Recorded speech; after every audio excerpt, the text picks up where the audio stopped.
Moda ipasi kitoko nipite. Unaweza nikasirikia kwa maamuzi yangu uone mimi nimekosa, lakini maybe sichekosa.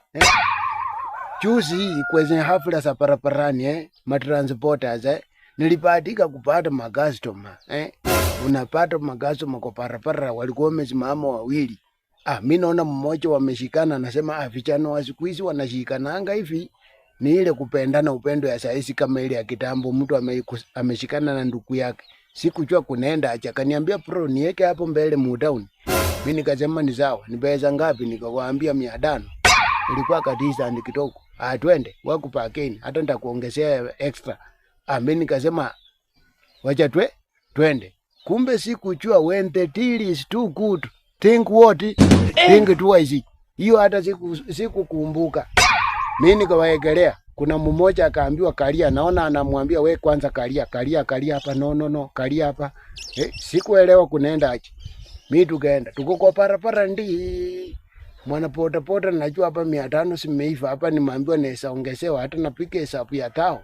Mahesabu simeivana, nasema leo nasema ni surprise huyo mwanamke.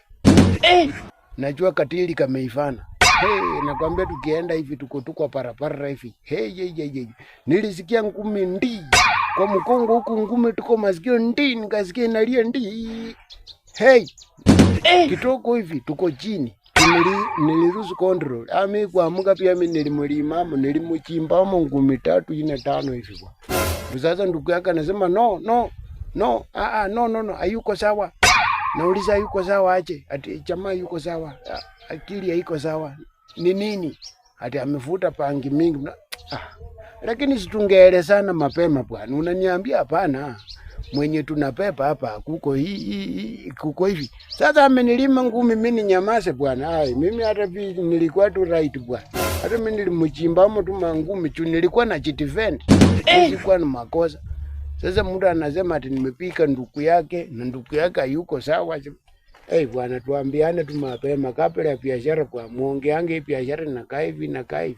Nilaumu pure mimi kuna makosa gani? Mimi niko na defend tu bwana. Tawezi nilimako tu ngumi na sikia tu masikio inalia tu ndi, unafikira ni chopa inapita. Pia mimi